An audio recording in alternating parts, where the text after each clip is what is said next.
I pledge allegiance to the flag of the United States of America and to the republic for which it stands, one nation, under God, indivisible, with liberty and justice for all.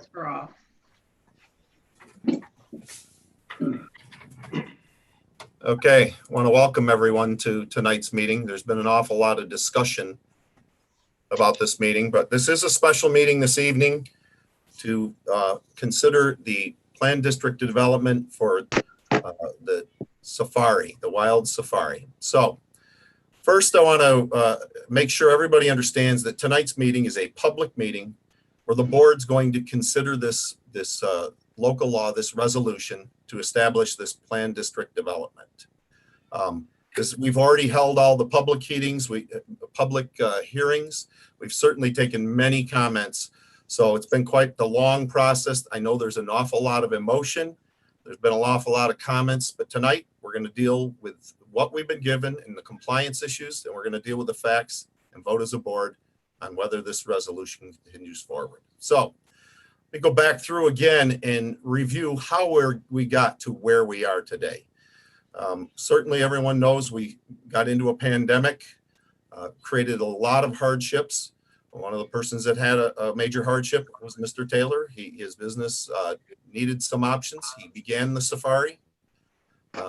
Unfortunately, he had to do it in order to survive, but it was definitely not within our compliance and certainly needed to be brought into compliance. So the town, to protect itself, started a lawsuit to do that, to protect ourselves and bring this business into compliance. From that point on, the process went into the town planning board, and the planning board reviewed all the issues. They took comments from neighbors. They worked with Mr. Taylor to get to some of these items resolved, and gave us a positive resolution as of September 8th, supporting the creation of this planned district development. Now, the board at this point is responsible to put this into a resolution as a local law and add anything or change what they feel is needed to make this appropriate. So that's what that's what we've been doing since this time.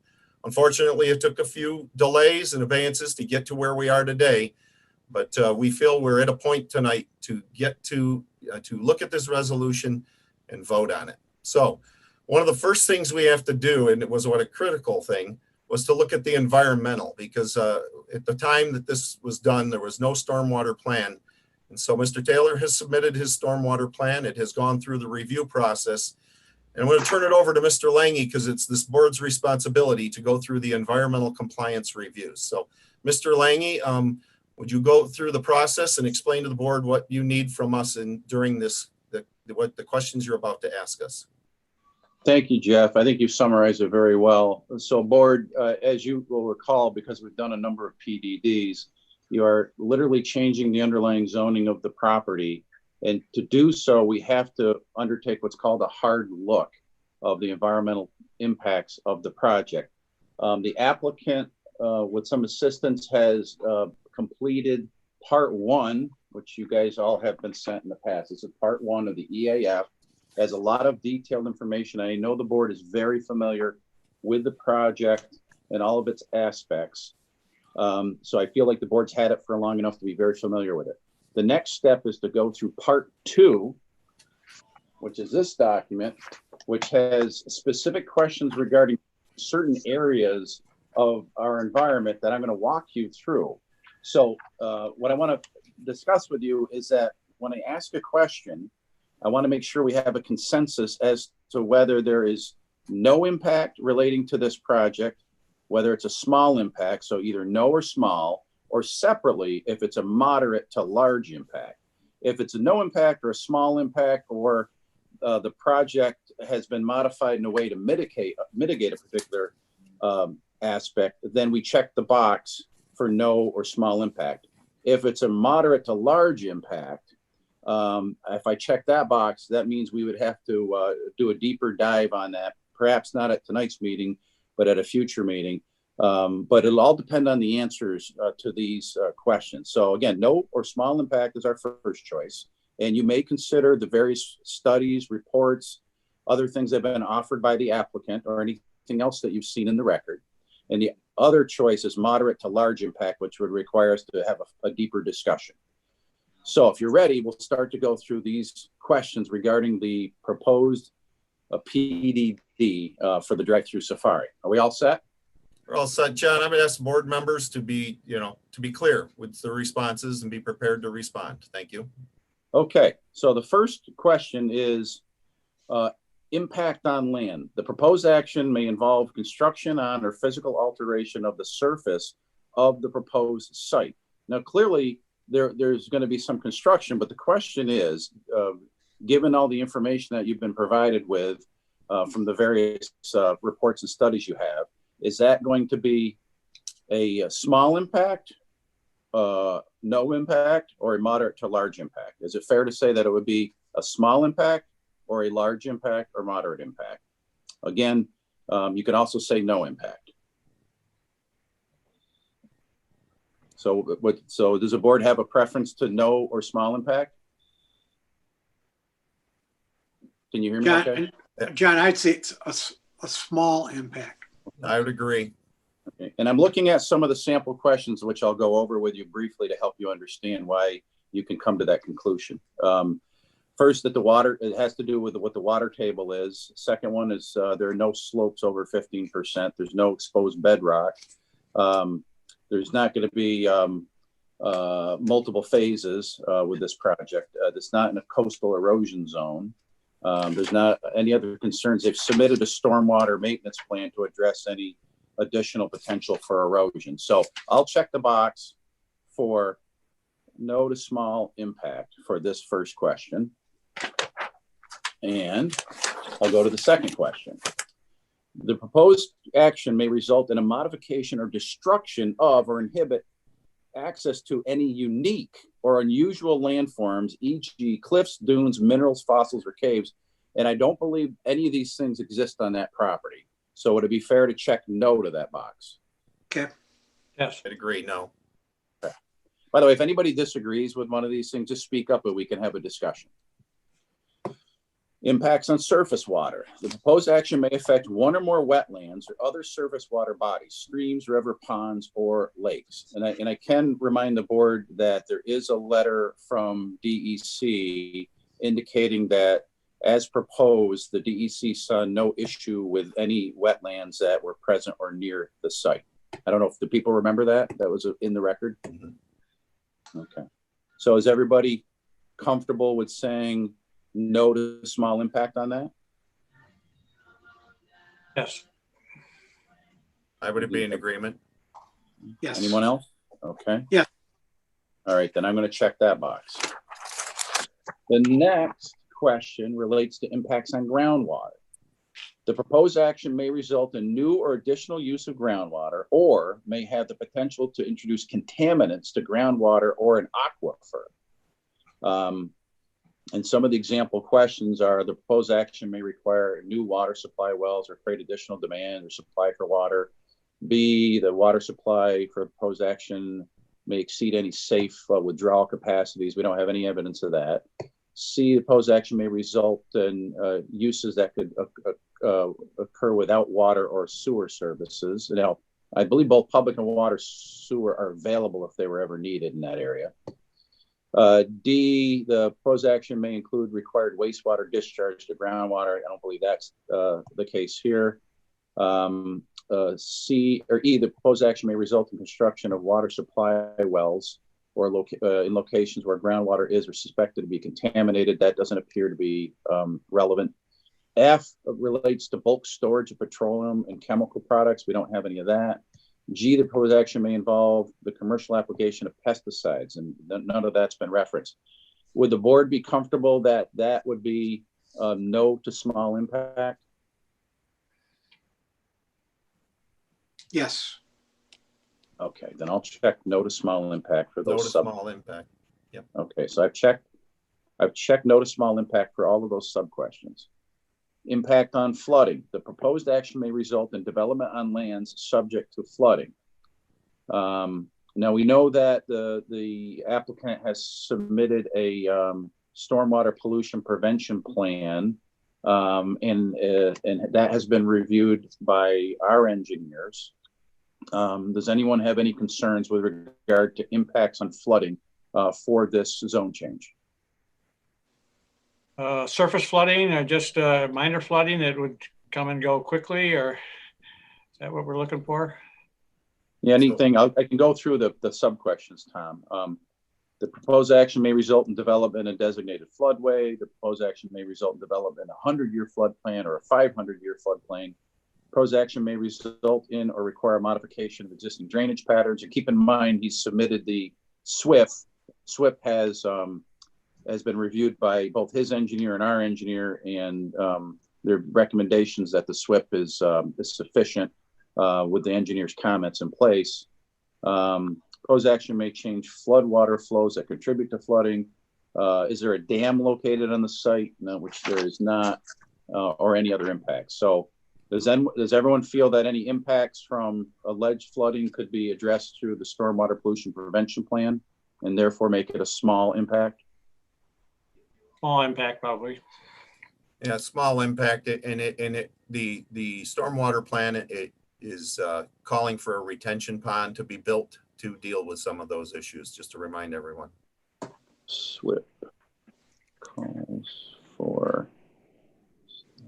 Okay, I'm just writing a note on that, Jeff. Mm-hmm. So, all right, I've added that note to the original. Okay, the next question are impacts on air. The proposed action may include a state-regulated air emission source. Does anyone believe? I don't believe there's any state-regulated air emission issues here. All right, No. Everybody's in agreement with that? I agree. Yes. Yes. I'll check the box for no. That's not a consideration. Impacts on plants and animals. The proposed action may result in a loss of flora or fauna. I don't know that there's any concern with that. Correct? I mean, this property has been used in the past. Correct. So not lose any flora or fauna. No. Is that a fair statement? So we can check the box for no, or would you Yes. like to say? Are we all in agreement with that? I'm in agreement. Yes. Yes. I am too.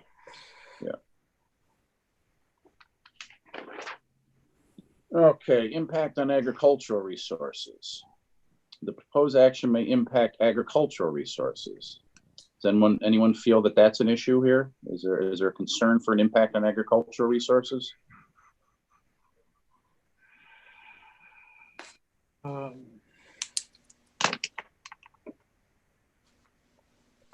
Gentlemen, No. I I have no concern. I can. Jeff doesn't think so. I don't think so. I He would know.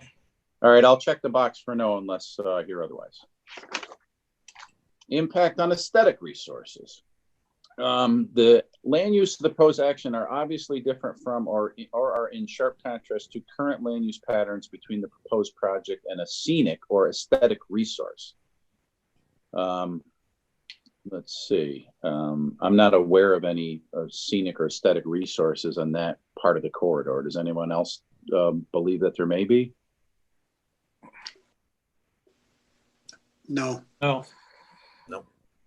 All right, so I'll be able to check the box for no on that as a concern. Okay. Impact on historic or archaeological resources. I have not seen anything that suggests that this falls within any of those areas. Anyone aware that there's anything to do with a protected historic area or an archaeologically sensitive resource? Right. Nothing's come to light on it so far. So I'll go ahead and check the box for no on that. Right. All right. Impact on open space and recreation. The proposed action may result in a loss of recreational opportunities or a reduction of an open space resource as designated on any adopted municipal open space plan. Number one, I don't think we have a municipally adopted open space plan. And I don't believe anything in this area has been a place for recreational, townwide recreational opportunities. So we can safely check no. Does everybody agree? yes. I would agree. All right, the next one doesn't apply. It's number 12, impact on critical environmental area. The town of Sullivan doesn't have any formally adopted DEC critical environmental areas, so that's an automatic no. The next one is impact on transportation. The proposed action may result in a change to the existing transportation systems. So the applicant has submitted a formal traffic impact study with conclusions that the roadways can handle this, and that the ingress and egress appear to be satisfactory. So even though there might be a small impact, I'm just going to go through the sub questions because clearly there'll be an impact, but is it going to be no or small, or could it be moderate to large? So the first sub question is, traffic may exceed capacity of the road network. That would be no impact or small impact. Small. The proposed action may result in the construction of paved parking for 500 or more vehicles. We know that's not the case. The proposed action will degrade existing transit access. So that would be no to small. And stop me if you want to change any of these. The proposed action will degrade existing pedestrian and bicycle accommodations. So you want to say small for that? Mm-hmm. Yes. The proposed action will alter the present pattern of movement of people or goods. And do you feel like that would be no to small? Small. Correct. Small. Small. Okay. That's question 13. Next one is 14, impacts on energy. The proposed action may cause an increase in the use of any form of energy. And I'll use the sub questions. I'm going to suspect that these are all small because any amount of energy is a use of energy technically, but we'll go through the sub questions quickly. The proposed action will require a new or upgraded existing substation. No. The proposed action will require the creation or extension of an energy transmission or supply system. Answer to that should be no. The proposed action may utilize more than 2,500 megawatts per year of electricity. That's fair to say no. The proposed action may involve heating or cooling of more than 100,000 square feet of building area when completed. I don't believe that's the case. Does anybody disagree with saying small impact to all these? No. I agree. I agree.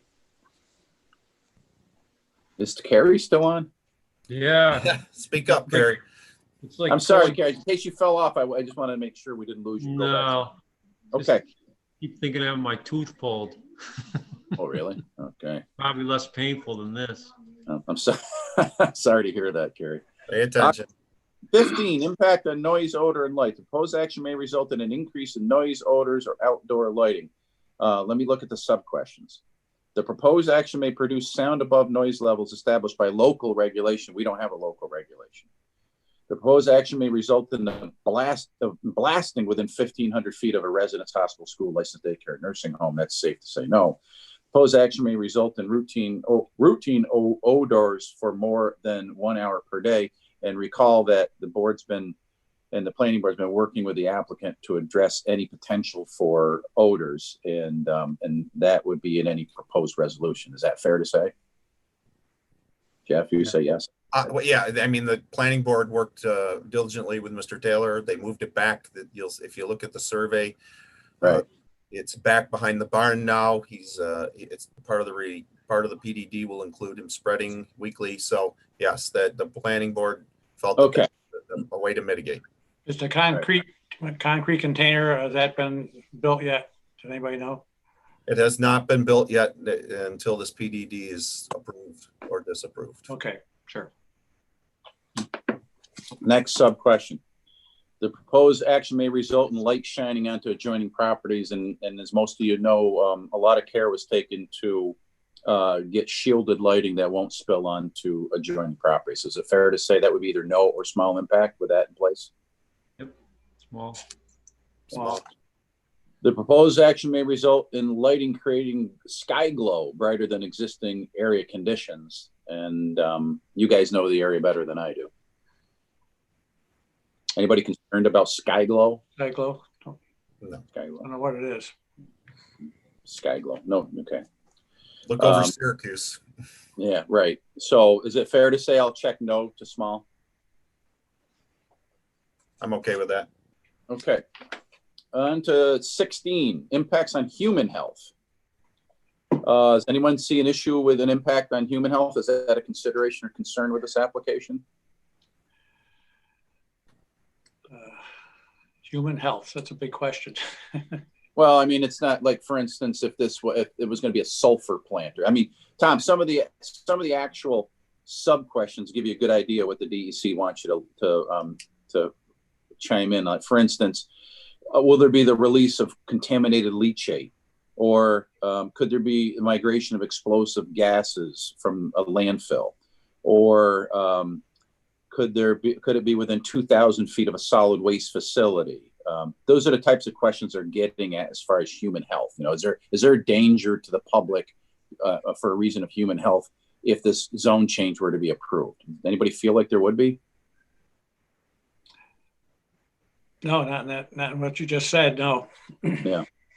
Yeah, I mean, the other questions are: the proposed actions located within 1,500 feet of a school, hospital, licensed daycare center, group home, nursing home, or retirement community. I don't know if we've discovered an actual human health element yet, but certainly the zone change and the use that would be undertaken, I don't know that any of these things would occur to someone's health. So the question is, I can check yes, and then we go through the sub questions, or I can check no. Members? I would say no. No. Gary? No. All right. All right, that's it. The no's have it. Okay, consistency with community plans, and keep in mind this is a zone change, and this is a legislative action, and you're being asked to exercise your powers as a governing body to do a zone change. That's the whole idea here. So the question is: proposed action is not consistent with adopted land use plans. So the first question is: the proposed actions land use components may be different from or in sharp contrast to current surrounding use patterns. Anyone feel that's a large impact, or is it a small impact? Small. All right. I Proposed agree. Small. Carrie, Tom, any comment? That's small. I'll go along with that. The proposed action will cause the permanent population of the city, town, or village in which the project is located to grow by more than 5%. I wouldn't see that happening. No, I wouldn't either. No. No. The proposed action is inconsistent with land use plans and zoning regulations. Now, remember, the whole purpose of this request is to change the zoning.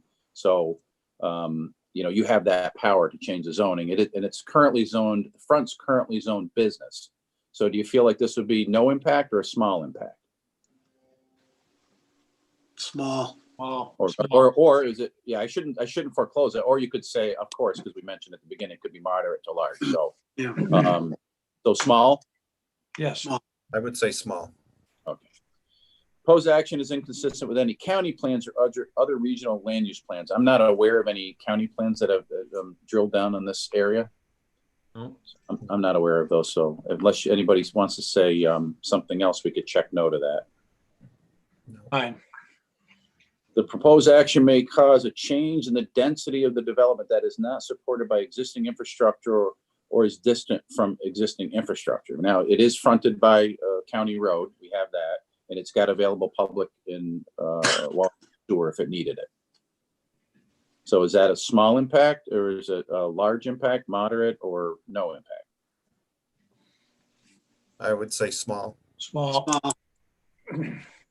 The proposed action is located in an area characterized by low density development that will require new or expanded public infrastructure. I'm not aware of any new or expanded infrastructure, and I believe the county actually improved the road system in that area.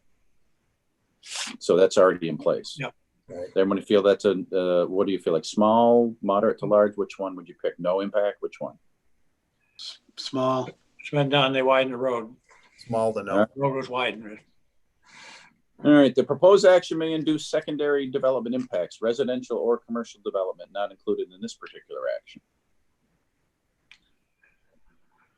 I'd say small to no. Anyone else? No. All right. So that's question number 17.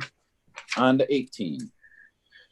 Consistency with community character. The proposed project is inconsistent with the existing community character. Again, at the frontage is zone business, and there are other businesses in the area. Of course, there's also some residential areas as well. But the question is, will it be a small impact, no impact, moderate to large impact? And let me just go through some of these sub questions.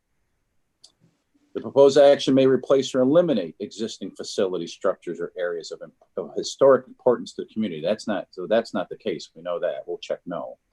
The proposed action may create a demand for additional community services.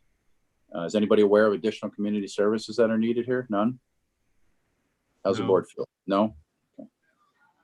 Proposed action may displace affordable low-income housing in areas where there's a shortage. That doesn't seem to be applicable. Can we say no to that? No.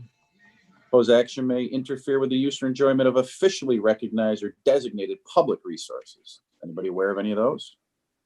No. Okay. Proposed action is inconsistent with the predominant architectural scale and character. And of course, that road has just all kinds of different architectural structures throughout it. So I don't know that there's anything predominant. Does the board feel like this is no impact, small impact, moderate, or large? No. No No. impact. The proposed action is inconsistent with the character of the existing natural landscape. So how does the board feel about that? I missed that, John. The proposed action is inconsistent with the character of the existing natural landscape. Is that small, no impact, moderate to large? It's Small. small. Yes, it's been an impact, no question. Yeah, I mean, there's no question that any project's going to have impacts, but we just have to work our way through if there are an impact, and then if they're small, no impact, moderate to large. Okay, so let me just review. We've just addressed all 18 questions. We've answered yes to some, no to others. For the ones that we've answered yes, we've done a deep dive on the sub questions. And looking at my notes, I see that we've said either no to the overall question, or where we said yes, the board believes that those impacts are most likely no to small impact, in some instances considering some of the mitigations that have been offered or requested on the project. Okay, so I've done all that. We've completed our hard look. Now we're going to take all of those thoughts that we just had about this, and we're going to move on to the next stage of this thing. You have to make a determination if there's going to be what's known as a negative declaration in the seeker process, meaning that there's no overall concern for the environment that would require the applicant to have to go out and do a much more detailed study and report, or that's the negative declaration, no additional review, that you've done your full review. Or if you think that there is a tremendous impact in the environment, meaning that it's a potentially significant environmental impact that requires further study, you would adopt a positive declaration. Based upon your answers to these questions, I think that the board is in the position to consider a potential negative declaration, meaning you will not require the preparation of an environmental impact study by this applicant. If that's the case, we could take a vote on that, and that would complete the entire seeker review.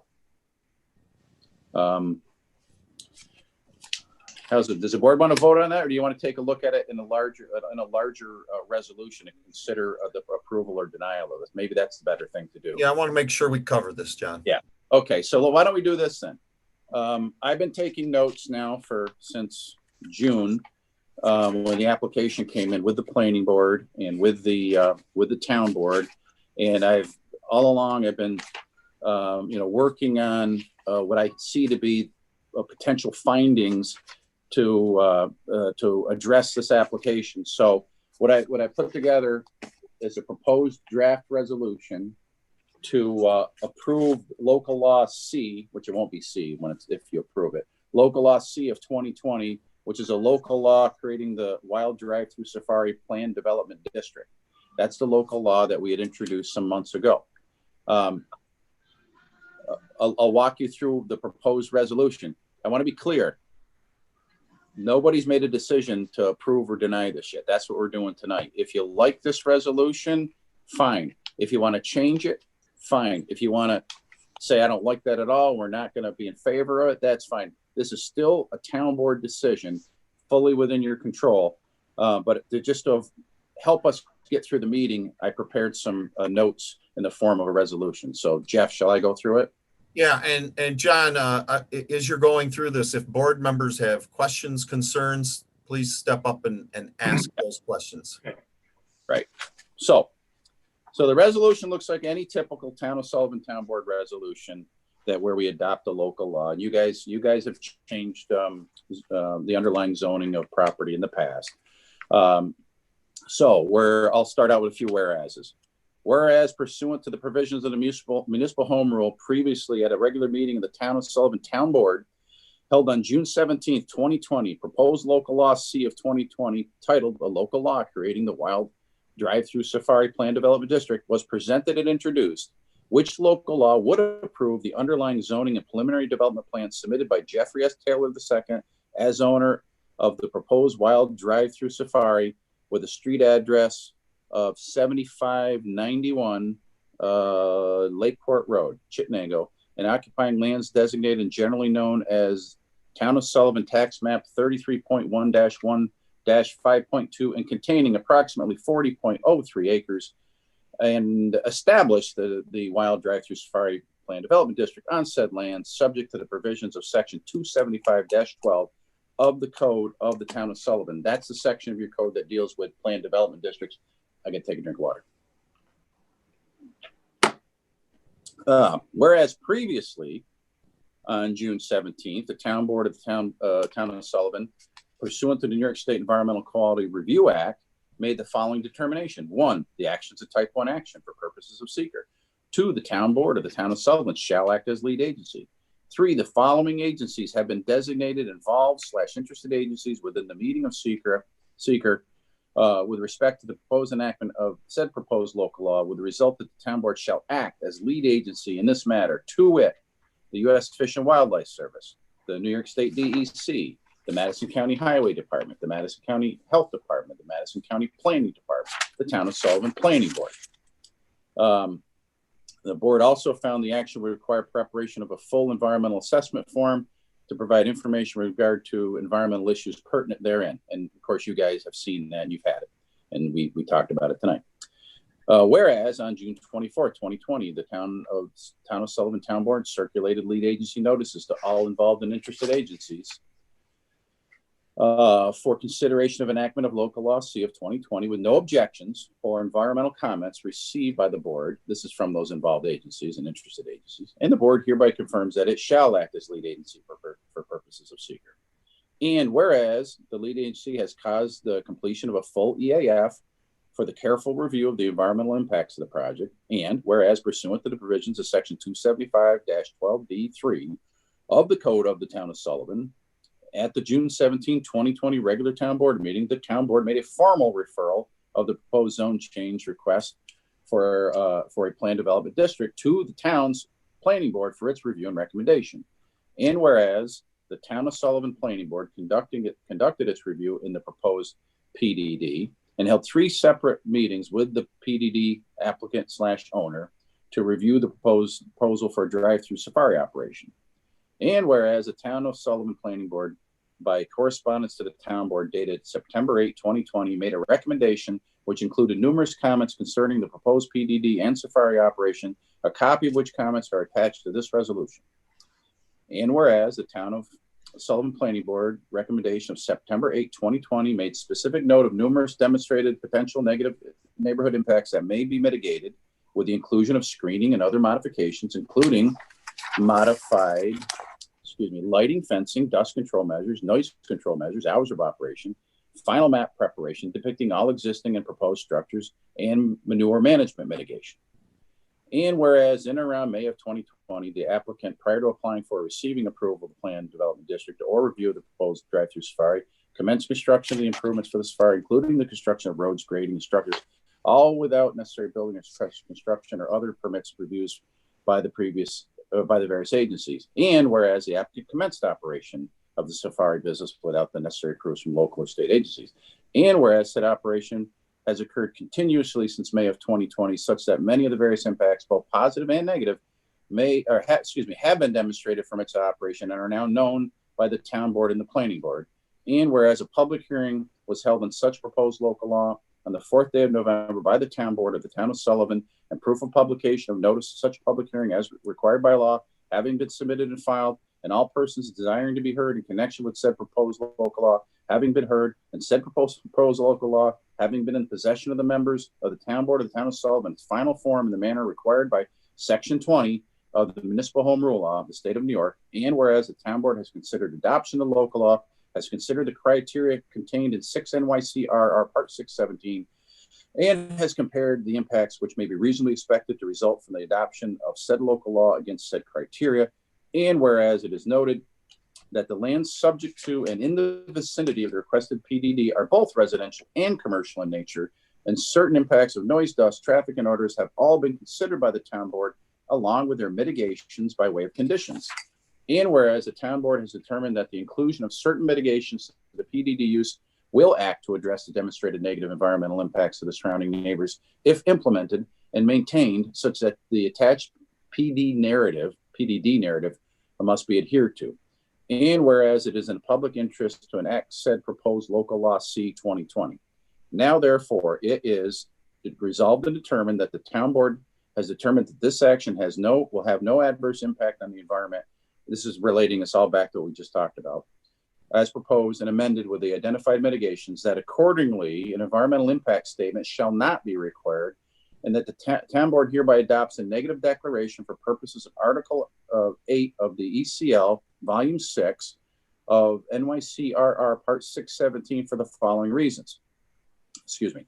1, the proposed use of the premises would be a self-contained drive-through safari amusement recreational use of the premises known as tax map parcel 33.1-5.2 as more fully depicted upon the drawing site plan known as the Wild Animal Drive-Through Safari, prepared by Seguin Land Surveying. 2, the commercial use would consist of an amusement recreational park to display zoo animals at the site as depicted upon the plans. 3, the use would operate a seasonal safari proposed to be open from April 1st to October 31st. 4, there are no other proposed uses for the site, such as retail, sales, food preparation, sales, other recreational uses, or picnic areas. 5, all existing proposed structures are depicted on the map and the plan. 6, a circuitous road has been constructed on the site. 7, hours of operation would be Monday through Friday, 10 a.m. to 5 p.m., Saturday, 9:30 a.m. to 6 p.m., Sunday, 9:30 a.m. to 5 p.m. 8, the site contains approximately 40 plus or minus acres of land. 9, the site is generally open land with multiple structures shown on the plans. 10, the premises are zoned commercial along Lakeport Road and agricultural to the rear of the premises. 11, the proposed opaque wooden fence and screening will be implemented to address the demonstrated noise, light, and odor impacts as surrounding properties are single-family homes, all as shown on the PDD plan. 12, the premises contain no wastewater treatment system. 13, the premises have availability to public water. 14, the use would utilize an ingress-egress located off of a county highway. 15, the premises contain 4 existing pond areas located on the site, a front parking queue area for the admission of vehicles into the safari, and travel roads used by visitors for the safari area. 16, the structures on the site include barns of various dimensions, an existing house, outbuildings, various animal enclosures, a gate, and existing fencing. 17, proposed structures are as depicted on the proposed PDD plan. 18, existing signage and proposed signage are also characteristics of the site. 19, the parking on the site includes the use of the former overflow parking area previously approved by a resolution of the Town Sullivan Planning Board on April 3rd, 2018, which will now become parking queuing area for the entrance to the Wild Drive-Through Safari. 20, the visitors to the park will ingress and egress from Lakeport Road and be directed to an appropriate area for stacking of vehicles to enter the drive-through safari. 20, the applicant proposes to provide sufficient personnel to ensure safe traffic flow from Lakeport Road into the commercial facility. 22, numerous complaints have been received regarding the physical operation of the safari since it has opened in the spring of 2020, including complaints regarding dust, traffic, parking, or vehicles on neighboring properties, etc. 23 additional complaints have been received regarding odors from animal waste. 24, there have been no identified concerns with geological features or unique or unusual landforms. 25, there have been no identified significant issues relating to loss of flora or fauna on the site, as the area has been previously disturbed. 26, with the exception of odors from animal waste, there have been no other identified impacts to air or air quality. 27, there have been no identified impacts to agricultural resources. 28, there have been complaints regarding aesthetics of the property from neighbors concerning the commercial operation adjacent to their premises. However, appropriate screening and distancing properly installed and maintained would act to mitigate those impacts. 29, there have been no identified historic or archaeological resources associated with the site, therefore no impacts the same. 30, the property has not been identified as an open space or recreational area. 31, there are no critical environmental areas within the town. 32, there have been no identified negative impacts caused by an increase in the use of any form of energy related to the project. 33, there have been no identified impacts on human health with regard to the use. 34, the town board has received correspondence from New York State Department of Environmental Conservation dated July 9, 2020, indicating that based on New York State DEC reconnaissance, the development as presented would have no impact on the existing state wetlands located on and adjacent to the area. This correspondence further determined that there are no other mapped water bodies. 35, the correspondence from DEC did, however, state that the DEC records indicate the potential presence of the threatened marsh bird, the upland sandpiper, living within the vicinity. It is not anticipated that the proposed project would have any impact on this protected species. 36, the New York State DEC correspondence further reiterated prior correspondence from the DEC dated June 25, 2020, Matt Kazmersky, which noted that the project would require a stormwater permit and preparation of a stormwater pollution prevention plan. 37, the New York State DEC correspondence advised the project sponsor of these findings, concerns, and the need for potential DEC permits. 38, a SWIP has been prepared and submitted by the applicant. The document was prepared by, I believe it's Corey McWilliams from GZA Geo Environmental of New York, dated September 2020, which has now been updated, and depicts, I'm going to write as revised, and depicts the stormwater facilities that must be constructed and maintained. 39, the applicant will be and thereby is required to undertake the use of the premise in strict compliance with the approved SWIP as revised and amended, and to construct and maintain the improvements referenced therein. 40, the applicant will be and hereby is required to enter into a stormwater maintenance agreement to be recorded in the Madison County Clerk's Office. 41, concerns were raised by neighbors relative to increased traffic from the seasonal attraction based on the observance of numerous cars during the height of the coronavirus pandemic. In response, the applicant was requested to obtain a traffic assessment from a certified traffic consultant. Initially, the applicant provided a hand count of visitors to the project. 42, the self-reported data supplied by the applicant indicated a high volume of car visits to the site to be 771 with a low count of 95. 43, subsequently, the planning board directed the applicant to obtain a professional opinion from a licensed traffic consultant. The applicant utilized GTS Consulting, Gordon T. Stansbury, PTOE, for the preparation of a report associated with traffic operations for the Wild drive-through. 44, the traffic study's conclusions state that, quote, there are no concerns with existing traffic operations on Lakeport in the vicinity of the Wild Safari drive-through. There are ample gaps in traffic and clear sight lines in both directions to provide safe ingress and egress. Capacity analysis indicate that there are low delays on Lakeport Road and on the driveway exiting the site during both peak hours. There were no queuing concerns noted on the site, and there is ample overflow space to accommodate any unusually high demand period. 45, the applicant has represented that he is in possession of all necessary federal and state permits for the possession and display of the exotic animals located at the safari premises. 46, the applicant's plan for animal waste disposal to address health concerns and offensive odors as reported by neighbors is to utilize the waste as fertilizer in nearby pastures. All other waste is to be collected and dumped in the animal park's 30 by 18 by 6 foot concrete holding bin. From there, the waste will be moved off-site and spread at one of 3 farms located on New Boston Road as field fertilizer. 47, the proposed SWIP also addressed potential for flooding. The land is generally level and it's not anticipated that flooding would occur. 48, while there have been documented complaints regarding noise, odor, and light from the project, the planning board's recommended plan development plan elements, including opaque fencing to block noise and light, would tend to mitigate such impacts. 49, the proposed PDD, which is an integral part of this local law approval, contains specific terms for the use of the premises as a drive-through safari, which terms would tend to address the identified negative impacts of the safari operation if the property owner implements and adheres to these terms and measures. 50, and I'll let Jeff talk about his discussion with the chief. So Jeff, I'll have you discuss what the fire chief had to say. This is the chief of is it North Chit? No, this is Chitting. North Chittenango. Yeah, I did talk to Dennis Simmons. He's comfortable that they can get in and out of there safely to deal with any emergency problems there, and he's looking forward to working with Mr. Taylor and walking that properly so that when or if there were ever a situation, they could quickly address it. So looking forward to get that finished up. All right, so I'll adjust this to reflect that, Jeff. Thank you. Okay. Now, resolved and determined that the town's legal counsel shall distribute and publish this negative declaration pursuant to 6 NYCRR Part 617. That's a requirement under the DC regulations for any type 1, and we've done that before. So we'll mail a copy of all this out to those agencies. And it's further resolved and determined that the town board of the town of Sullivan, Madison County, New York, does hereby enact proposed local law C 2020 as local law number 2 of 2021. And then I've actually attached the local law itself, which you all have, which includes the legislative findings, the authority for you adopting a local law. It sets forth the amendment to the actual zoning map. So if you adopt this resolution, your zoning map will have a new amendment to it and show this location as being zone PDD.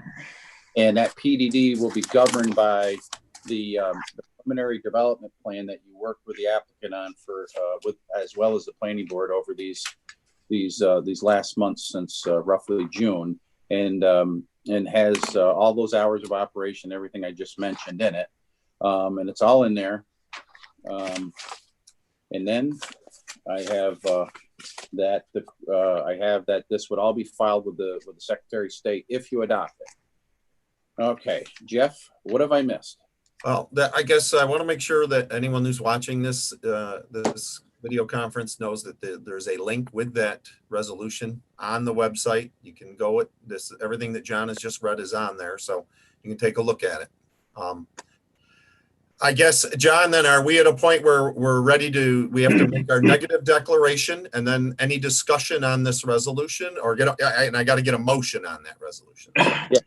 Yeah. So this, the resolution I just read has everything baked into it. All of your findings to support your negative declaration, all of the references to the property that you need, as well as a reference to the PDD plan that's attached to the resolution that you folks have worked with the applicant with and on. So what you were looking for is if there is going to be a motion to adopt it, somebody make a motion and then be a second, and of course your regular discussion.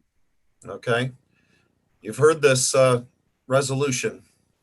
Is there anyone to make a motion for it?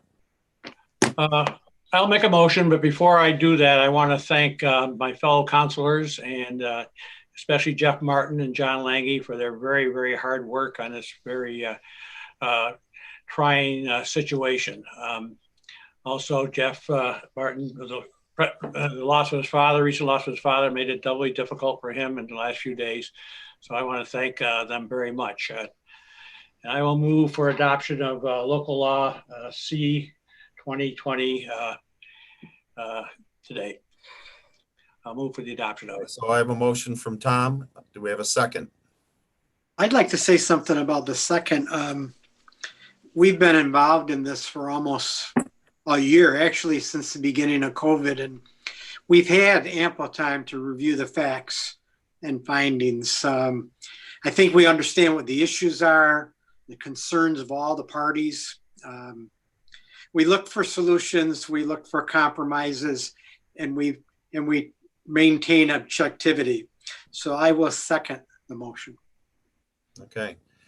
Then further discussion on this resolution.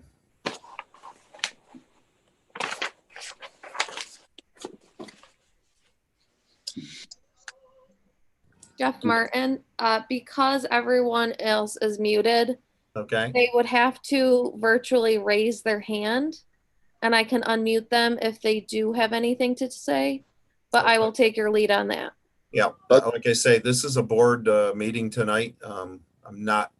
We've been through an awful lot with this process, I'm gonna tell you. Unless we have anything productive, I'm not You sure. meant no further discussion amongst the councilmen. Yeah, I just need any discussion that needs to occur between the councilmen.